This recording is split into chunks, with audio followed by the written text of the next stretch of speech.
Hello everyone, welcome back to Remind, knowledge sharing channel self-development through good books. This week, I want to share with you an incredibly valuable book. The book that quietly rewrote my entire life. I've read hundreds of personal development books in my 25 years of speaking, coaching, and writing across North and South America. Very few of them actually changed the way I live day to day. Atomic Habits by James Clear is one of the rare exceptions. It didn't shout at me, it didn't shame me. It simply handed me a set of tools so elegant, so practical, and so deeply human that I found myself waking up excited to practice them, long after I'd turned the last page. Here's the core idea in one sentence. Tiny, almost invisible changes, repeated consistently and stacked on top of one another, will compound into results so dramatic they will feel like magic. But this is not another just do it pep talk.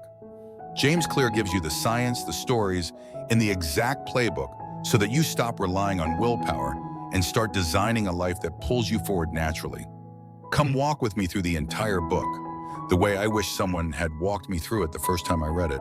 Part 1, Live Like Chinese Bamboo. William James, the father of American psychology, once wrote, "Plant an action, reap a habit. Plant a habit, reap a character. Plant a character, reap a destiny." Habits are the compound interest of self-improvement. Yet most of us ignore tiny improvements because we're waiting for the one big moment that will finally transform everything. We want the overnight success, the viral breakthrough, the lottery ticket. And because we don't see instant results, we quit. Clear drops a simple mathematical truth that stopped me cold the first time I saw it. Getting 1% better every day for 1 year will make you 37 times better. Getting 1% worse every day for 1 year will reduce you to almost nothing. At first, it sounds like a cute spreadsheet trick. It's not, it's reality. Every great thing you admire, an Olympic medal, a best-selling novel, a 7-figure business, a marriage that still sparkles after 30 years, is the result of small, seemingly insignificant choices compounded over time. Clear illustrates this with the valley of disappointment. When you start a new habit, visible progress is almost zero for a shockingly long time. Your brain screams, "This isn't working." Most people quit right there. But if you can push through the valley and break past the plateau of latent potential, the results explode upward. This is the same pattern you see in every compounding process in nature. My favorite metaphor in the entire book is Chinese bamboo.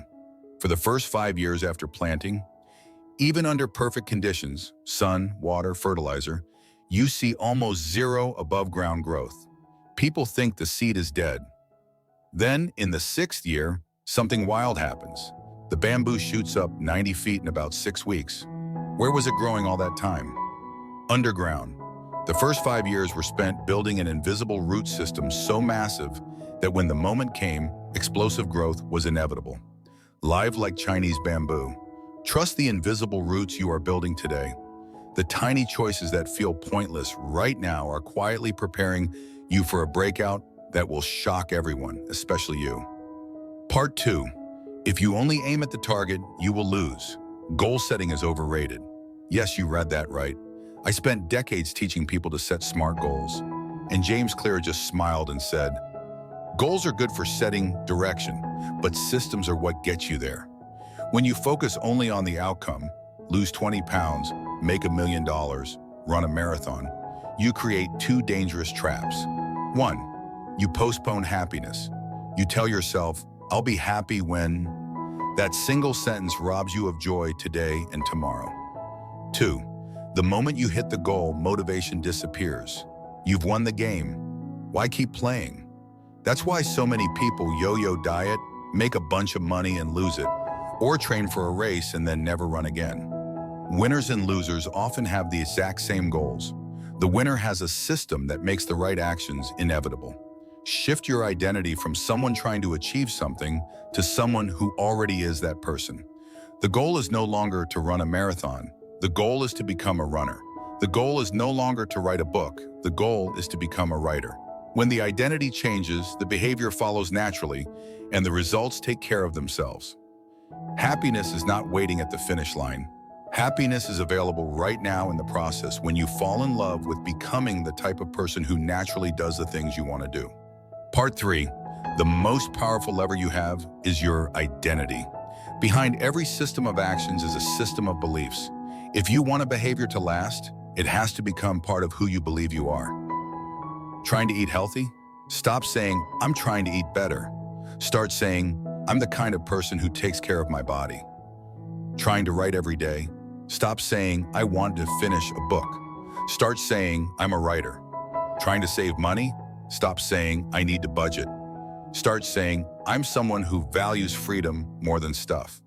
Every action you take is a vote for the type of person you wish to become. No single vote transforms you, but as the votes pile up, so does the evidence of your new identity. The flip side is just as powerful. Stop labeling yourself and others with negative identities. Every time a parent screams, "Why are you so lazy?" they are casting a vote for their child to become lazy. Every time you say, "I'm terrible at math," you reinforce that identity. Words urge your identity spells. Choose them carefully. True behavior change is identity change. Part 4, the invisible engine that runs every single habit. Every habit, good or bad, follows the same 4-stage loop. 1. Cue, something triggers your brain to notice an opportunity. 2. Craving, you feel a desire for the reward. 3. Response, you take the action. 4. Reward, the craving is satisfied and the loop is reinforced. Your phone buzzes, you crave connection or distraction. You pick it up. You feel a tiny hit of dopamine. The loop strengthens. Eat a donut, sugar rush. Feel good. Brain learns donuts equals pleasure. Go for a run. Endorphins. Feel proud. Brain learns running equals pride. Most of us are running hundreds of these loops every day on autopilot. The moment you understand the loop, you gain the power to have. Part 5, the 4 laws of behavior change. Your playbook starts here. James Clear turns the 4 stages into 4 practical laws. Follow them to build good habits. Invert them to break bad ones. Law 1. Make it obvious. Q. Your environment shapes your behavior far more than willpower ever will. Want to read more? Put books everywhere. Coffee table, nightstand, bathroom, car, backpack. Want to eat healthier? Fill your counters with fruit. Hide the junk. Want to stop scrolling? Remove social media apps from your home screen or delete them entirely. And out of sight, out of mind. In sight, in mind. I started leaving a book on the pillow next to mine. Every night when I climbed into bed, there it was. Reading went from something I should do to something that simply happened. Law 2, make it attractive. Craving. The more attractive an action feels, the more likely you are to do it. 3 proven ways. Habit stacking. Pair a new habit with something you already love. After I pour my morning coffee, I will meditate for 5 minutes. After I take off my work clothes, I will immediately put on workout clothes. Temptation bundling. Only allow yourself a guilty pleasure while doing the desired habit. I only let myself listen to my favorite podcast while walking or running. Now I crave exercise because it's the only time I get my stories. Join a culture where your desired behavior is normal. We are herd animals. When your friends run marathons, running feels normal. When your friends smoke, smoking feels normal. Surround yourself with the tribe you want to belong to. Law 3, make it easy. Response. Human behavior follows the law of least effort. We will always gravitate toward the option that requires the least work. Reduce friction for good habits. Want to go to the gym? Pick the one closest to your house, not the fanciest. Keep your gym bag packed and by the door. Increase friction for bad habits. Want to stop mindless snacking? Don't keep junk in the house. Want to cut screen time? Log out of every app and make yourself type the password each time. The single most effective tactic Clear offers is the 2-minute rule. Scale every new habit down to a version that takes less than 2 minutes to do. Read 30 pages a night becomes read 1 page. Meditate for 20 minutes becomes sit and take 10 deep breaths.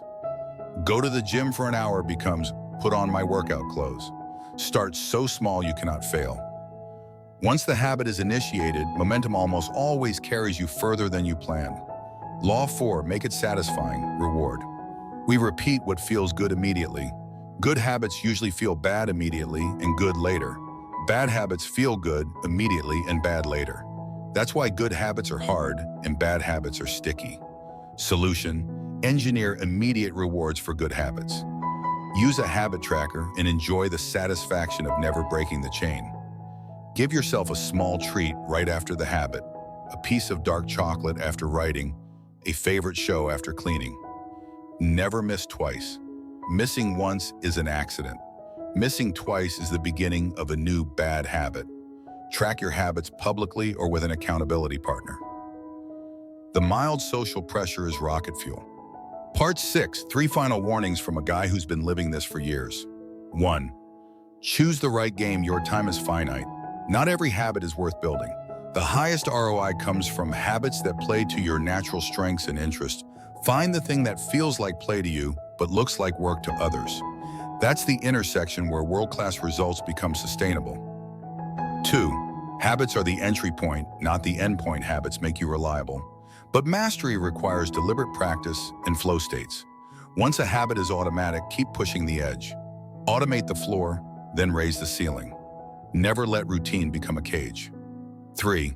Identity can cut both ways. Becoming a runner or a writer is powerful.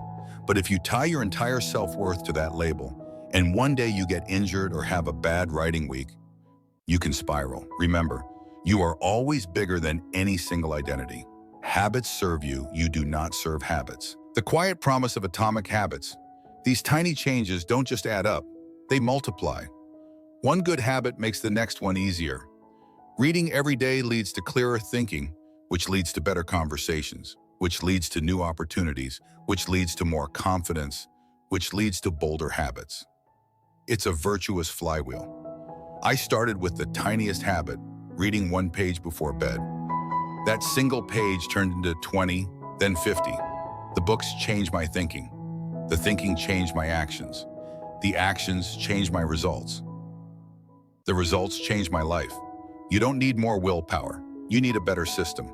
Find one atomic habit, one tiny behavior you can do today that your future self will thank you for, and start there. Make it obvious, attractive, easy, and satisfying. Then trust the process. The life you want is not as far away as it seems. It's only a few degrees off course right now. Adjust by 1% today, and in a year you'll be living in a different universe. You've got this, and the bamboo is already growing.